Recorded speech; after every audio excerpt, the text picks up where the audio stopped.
Welcome back, ladies and gentlemen, to another episode of Let's Play Monster Hunter Rise for the Nintendo Switch. Because what else would it come out on?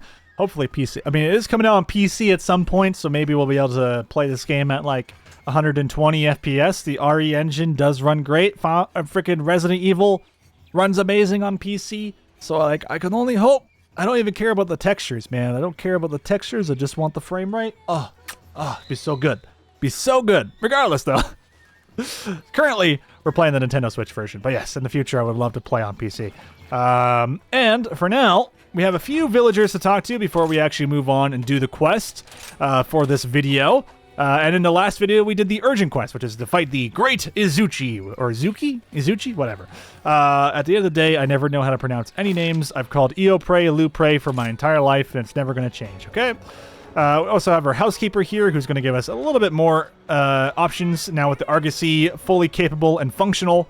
We sent our cat off to go grab some thunderbugs for us so we can start focusing on making some traps. We bought some trap tools on the sale. And on top of that, I forgot to show you guys, there is a little informant in our house as well we can talk to who gives us the latest information and gossip of Kamura Village. Let's go talk to him. It is I, Fugashigi, the informant at your service. I covered my tracks so carefully, and yet you found me anyway. You really are a first-rate Kamura hunter. I can't divulge my true identity, but I am a connoisseur of secrets, let's say. I often get my paws on new information that's sure to pique your interest. I look forward to working with you. It is I, Fugashigi the informant, at your service. Very well, I will impart to you the second dirty secret of Kamura. Fugen, the Elder, is really a big Kohoot lover. He even keeps 3 of them. Ichiho, brothers-in-arms, Nim, teller of tales, and scouting chief Sandra. Ichiho fought alongside Elder Fugen when he was still a hunter. Now it's gone into retirement with Fugen. Elder Fugen treats all his Kohoots like members of his family. How so very heartwarming. It makes you want to purr. By my whiskers, wasn't that juicy? I'll update you again once you've completed an urgent quest from Noah. I will impart more information to you. Oh, okay, there's nothing new. Okay.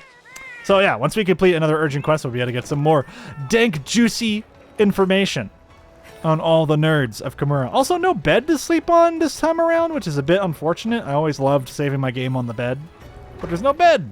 Unless I'm missing it somewhere, but I have yet to find it, because it's technically here. This is the bed, but you just save your game by going to the options and hitting save. Just like that. A bit disappointing overall. Jump into the gathering hub for Uno Momento. Okay, yeah, this is the same type of merchant as the one in the village, so we're not going to worry about that. And I think we have all the dialogue, so let's go ahead, grab our Dango, which I think we have more Dango to choose from now. Hi, So again, we'll pay with points because we're poor. Oh, not really, no. We don't have anything new. All right, I'll order the usual. Man, so good! Don't mind me. And looks like we got Gatherer and Calculator. Not too bad. Oh, yes, of course. I must also talk to the smithy because we might be able to make some dank new items. So first thing is first, we have our Kamura blade at level 2 already, so that's already looking pretty solid, although we might end up switching the weapon now, finally, as I feel like I've been on longsword for the past 10 years. Okay. Oh, nice, we've unlocked the ability to just straight purchase the leather armor for 300 zenny apiece, or we can get it for 100 zenny apiece if we use these items here. So let's go ahead and do just that. We're going to buy the headpiece and the chest piece, and then once we get the rest of the gears, we'll actually equip all of these items. Unfortunately, the defense on leather armor is also 1, so not particularly the most powerful armor in the game, but just great for gathering. I really love it for that. Later on, though, we might want to look into actually making hunter gear. It's one of the first gear sets in the game that also looks significantly different on the female protagonist as opposed to the male protagonist, which is why I always recommend, if you really care about making your character look cool, definitely try making both a male and female character and getting through the game, because there's tons of cool little armor sets that you can wear that look very, very neat and unique on the various characters in the game. Also, the Great Izuchi armor is definitely a fantastic starter set for us to go to. And also, Great Izuchi weapons are also pretty solid early on. So we're probably going to be trying to push to grab this full set. And in fact, we'll just start making them one piece at a time. And look at that, we actually have more pieces of Izuchi armor already than we do leather armor. But we're still going to try and get the rest of the leather armor ready to go. And if you're ever wondering what kind of perks you're going to get, if you highlight the white armor set on the far left, you'll be able to see the full item set. Click R3, and you're able to see that this one comes with critical eye, recovery speed, and constitution. So a pretty solid, okay overall set. Hunter set also comes with quick sheath, which is probably something I want to grab if I'm going to stay on longsword in a bit. Attack boost also very, very nice. Love that. Chainmail comes with things like botanist, defense boost, peak performance, guard, and stamina. Very nice, especially if you plan on going sword and shield, now that I think about it. And this just uses ores, which we have plenty of ores to use, and it comes with a standard 4 defense on every single piece of gear. So we could definitely afford to use that. Take good care of your gear. On top of that, I believe if we quickly switch out our item set and then go to transfer, or sell items, excuse me, and we just quickly auto sort this. Yeah, we have an egg to sell. This steel egg that we got a while ago from one of the quests gave us an egg to sell for $1,000. So we're going to go ahead and sell just that and get $1,000. So if we really want to, we can go pick up that steel armor now if we so choose. Again, I would definitely recommend don't sell any armor parts or monster parts or things like that unless you really know that you should be selling it. Like, hold on to these mega armor skins and demon drugs, because at some point you're probably going to use them. But if you really don't care for them, you can always get rid of them. If you're wondering what these do, they're a permanent damage buff or armor buff for the entirety of a hunt. As long as you don't die, you get this perk for the entirety of the mission. So, very powerful stuff, and you pretty much get it from this cat here if you just have the game connected to the internet. Very nice stuff. All right, I'm sorry that we're 7 minutes into the video and now we're finally talking to the quest lady, but I like to explain things. It is fun for me.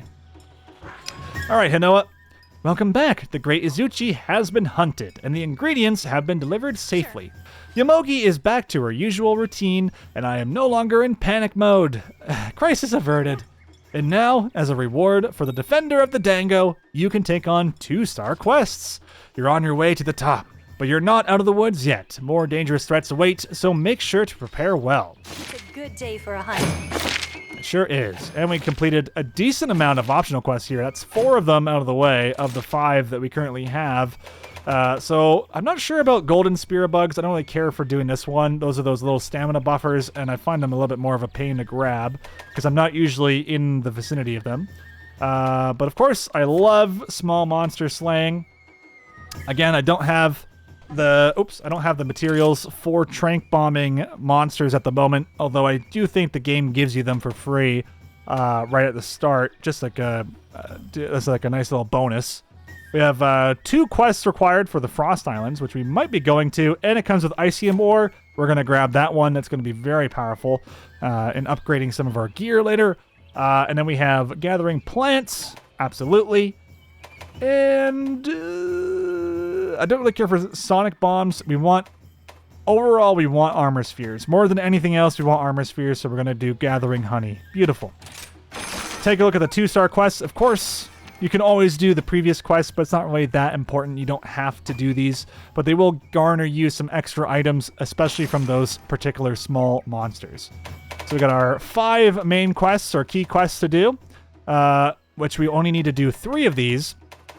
And it's kind of nice to actually give you 2 freebies. They deliver 10 raft shells and slay 10 baggy or bag-eye. Really, really easy stuff. And as you can see, you can retake on the quest that we just did, Great Izuchi, Great Pain, if we want to try and get the rest of that armor set, which is definitely worthwhile doing.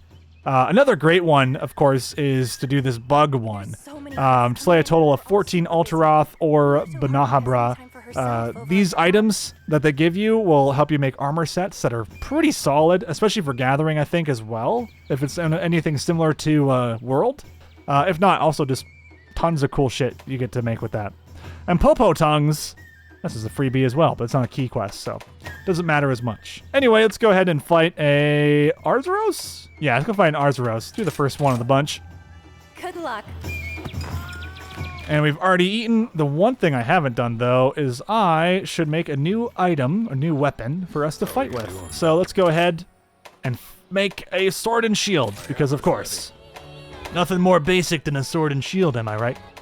Ooh, Great Azuchi sword and shield. Pretty cool, pretty cool. Oh, there's a Banahabra sword. Look at this thing. It's a little beast. That's what I mean, man. The Banahabra sets, like the weapons and things, are cool. Ah, there you go. You need the Icium for this guy. I want to make the dual blades of the feline tree. It'll be really, really fun. But regardless, though, we'll just upgrade our Kamura sword and shields. It really is the only thing you need right now. And as you can see, most of the tier 3 items are kind of blanked out. We could go for a Icium or Hunter's Knife level 2, which is more of a classic Hunter's Knife. But for now, we're doing pretty solid. We're doing okay. Get hunting. And the only reason I'm not switching my gear out to what we've currently crafted is just because style points, man. I look cooler this way. I don't want to have a mix set right now. Mix set is just a bunch of different parts on you, which is typically the way you should play the game, but I'm anything but the should. So, you know, it is what it is. Roaming hill and dale. A gluttonous brute leaves a sluggish trail. Attempts to sate its hunger prove of no avail. It keeps eating more and more. And with every bite, it succumbs yet further to its destructive appetite.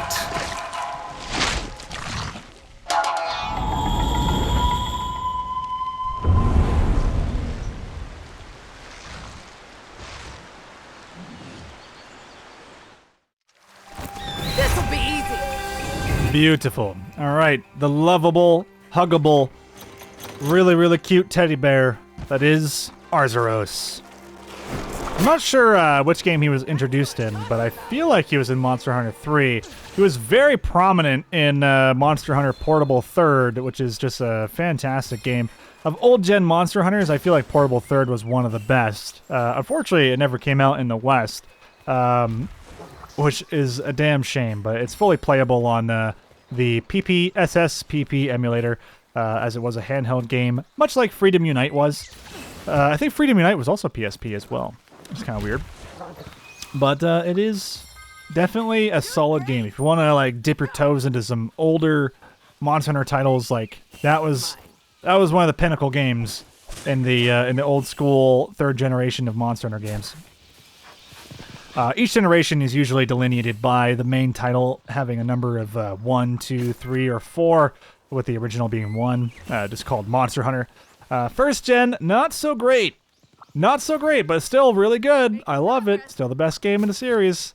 I'm lying, of course, because it's purely nostalgia, but I mean, at the same time, best game in the series. And you attacked with the analog stick, so the only way to turn your camera was to use the L button, which I never use. Like I said, I'll always lock onto a monster, but I'll never do anything with it. So it's not something I always do, but it's something I like to have, you know? Doing great. And I always love taking this route, as not only do I get a nice little extra Wirebug, but it's the puppet spider that is the most intriguing for me. And on top of that, we can grab this Jewel Lily here. And I think this one has a combo on it, so if we actually keep spamming the confirm button, we might be able to grab a secondary one. There we go. And go right up into here, which is like a little monster nest of sorts.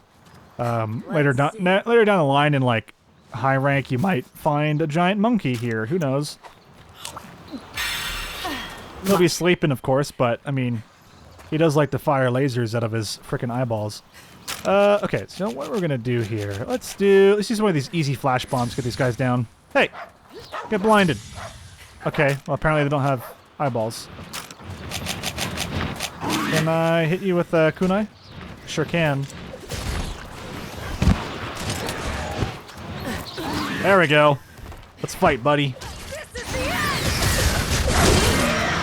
So, Sword and Shield has a really nice double Wirebug attack, which essentially makes them immune to damage and does some pretty nifty mounting damage to monsters. So, I always love spamming it. It feels pretty good, relatively easy to use, and at the very moment, I mean, it's just nice. It's just nice to have, man. It's good shit. It's good shit. While we're at it, grab this little mining node. Did you just say nerd? Whoa.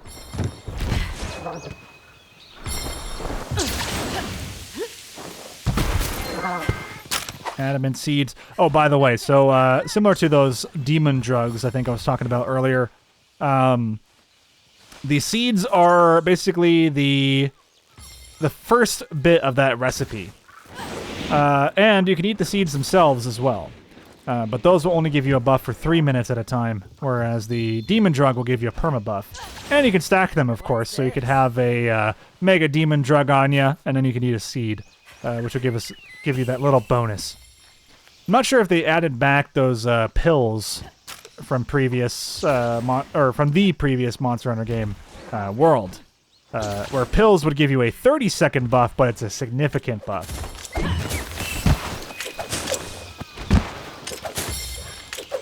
There we go. Let's see.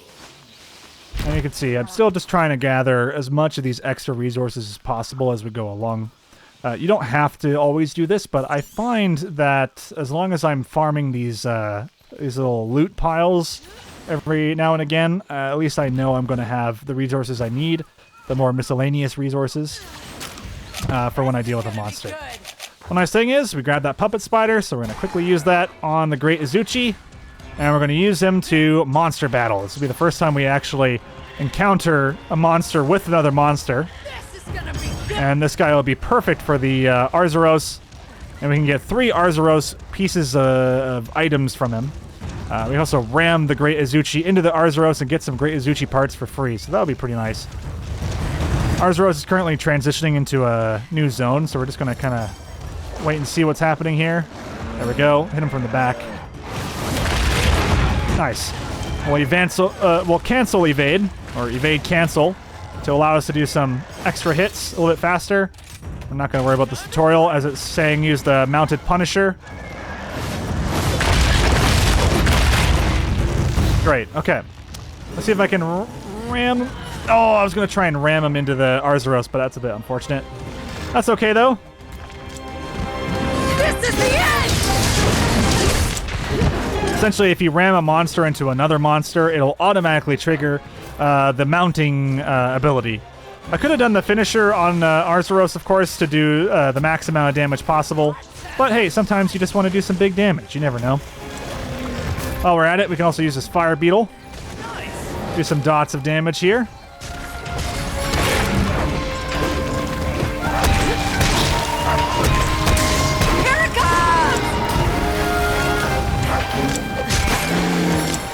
Oh god. Woo! Let's try and get out of that one. Nice, another Wirebug ability. Say goodbye! Keep trying to hit him with the mounting attacks as well. Oops. It's been a while since I've used Sword and Shield in this game. So hopefully I can do it all. Oh, come on, man.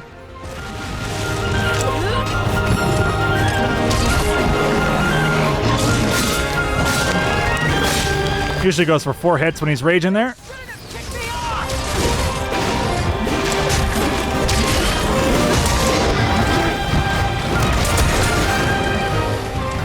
I love the shield bash on the thing. Oh god, that was not worth it.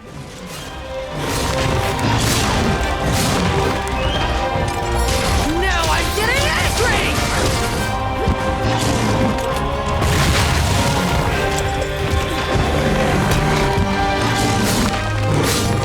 Just trying to stay behind Arzuros here, as he does love that claw attack. There we go. Now we can go for a perfect rush. If we time this right, we can do some big damage. Fortunately, we whiffed a little bit. That's okay. Oh, he's a little bit drooly. We're going to go ahead and just repair our weapon here. As unfortunately, we really don't get a whole lot of sharpness with this earlier weapon. Try and get some mounting damage on here. Of course, we can also block with this weapon and even consume potions while we're blocking. You shouldn't have ticked me off! After it! And looks like he's going to be running away here. Not too bad. Go ahead and grab our Palamute while we're at it. I know some dung that always likes to spawn over here in the corner. So if we need to, we can scare away the Great Izuchi, as we won't be able to mount the Great Izuchi for at least 10 minutes, as there's usually a timer there. Grab the spirit bugs for virtually no reason, and oops, I accidentally jumped down. I keep forgetting that he likes to go for honey, so he went over to area 4. Thankfully though, Palamute, really nice for climbing these vines, so if you're with a Palamute, always go for vines or wherever you can find them. Give you a little bit of an edge there in speedily getting to the monster. And while we're at it, you know what? We'll just repair our weapon one more time. I don't know if we grabbed any of the herbs already, but we'll grab a few herbs here, as I know there is a honey spot just up ahead. Hello. Nice. That's what I'm talking about! Grab an extra Wirebug. Looks like he's immediately raging here, so we have to be a little bit careful about that. You're done for! Very nice. We're going to go ahead, mount him, and we'll actually go over to the Great Izuchi here, just because I need some Great Izuchi parts. Otherwise, I would highly recommend you just go ahead and ram this guy into the wall. Just keep spamming the circle button here. Allows us to get the maximum amount of swipes possible.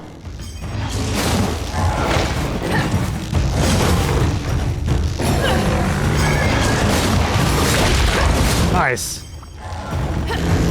Uh-oh. Probably going to get hit here, but that's okay. It just means that your timer of being on the back of the monster might go down a little bit if you get whacked by the other monster. So you're stuck for just a quick second. Gives us a nice little opportunity to get more hits in. And instead, we'll actually just go ahead and launch our monster into the wall. Now that we've hit Great Izuchi plenty of times here. We do have a limited time to actually do this. Otherwise, our character will automatically fall down on his own after the first launch. Okay, that's enough! This is the end!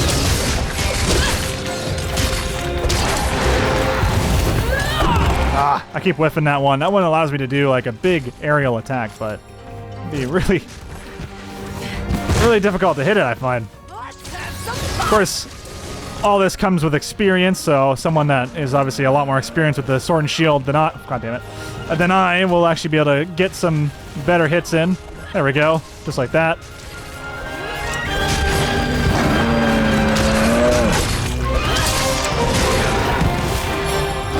Now I'm getting angry! Also, your weapon does come with the shield bash technique, so you can try and get a good little knockout on the Arzuros here.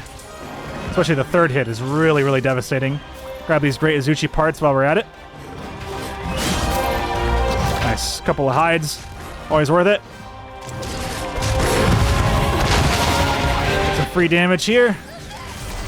And there you go. Not too bad. I don't even think I had to use a potion there against the Arzuros, because you can just...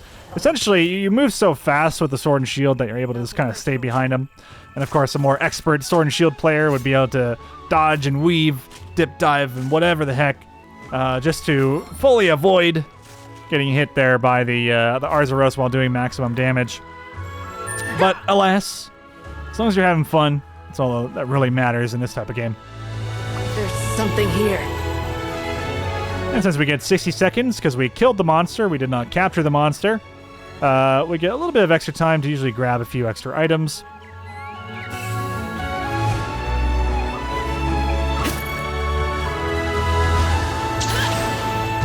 Why not? Let's head to the top of this bad boy.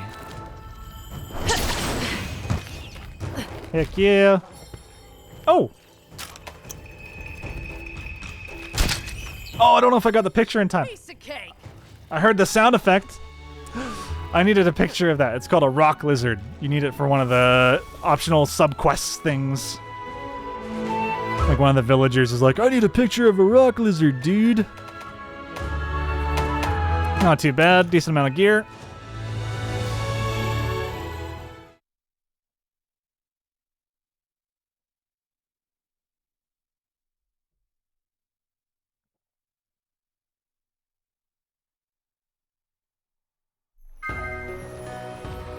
Very nice.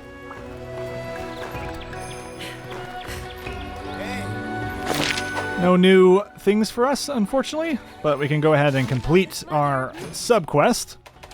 Grab another one. Let's see.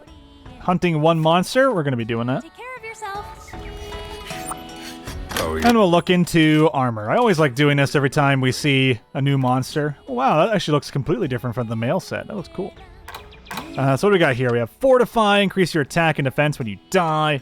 Counter-Strike, temporarily increase attack power after being thrown off. See, I don't know that one. I don't understand that one at all. If anyone can explain Counter-Strike to me. And then they start describing Valve's Counter-Strike. And then Defense Boost, always good. Diversion increases the attention drawn when attacking a monster. That's kind of cool. So if you're like a Lance or something like that, you can actually... probably a really great perk for a Lance, actually, just to keep the monster on you at all times. I don't think headlocking is really a thing anymore. Headlocking was when like you stab the head of a monster so many times that it just goes into the stagger animation. In older Monster Hunter games, I found that headlocking was just amazing on the Lance. You could also do it to the Lao Shan Lung, if you remember that monster. Big-ass monster. You just see 4 people all rocking the Lance on the Lao Shan Lung, all poking the head in Monster Hunter 1, and then causing it to lurch back, and it wouldn't even be able to get past the first zone. It would be headlocked to death. It was great. It was good stuff, very powerful, and I loved it. It was good. It was great. It was the best thing ever. But that was a Sword and Shield. Fun weapon. Obviously, I didn't show it in its grandiose and like every single move, and I whiffed like 30 times, but I tried to show some of the moveset. It's very fun, very easy to stay alive. I find I get hit with longsword a lot more because I'm always trying to go for the counters, and I miss the counter all the time, but it's a fun weapon. I love Sword and Shield. It's been amazing throughout the entire franchise, but World really spiced things up, and it's even it's just as fun as this one as it was in World, if not better. So definitely recommend giving Sword and Shield a chance, and I will pick up a different weapon for the next mission, as they're pretty cheap to show off. So other than that, I'm Akabane101. Thank you so much for watching. If you enjoyed the video, consider giving it a like and subscribing to the channel to know when the next video is going to come out. Other than that, thank you so much, and I will see you in the next one. Goodbye.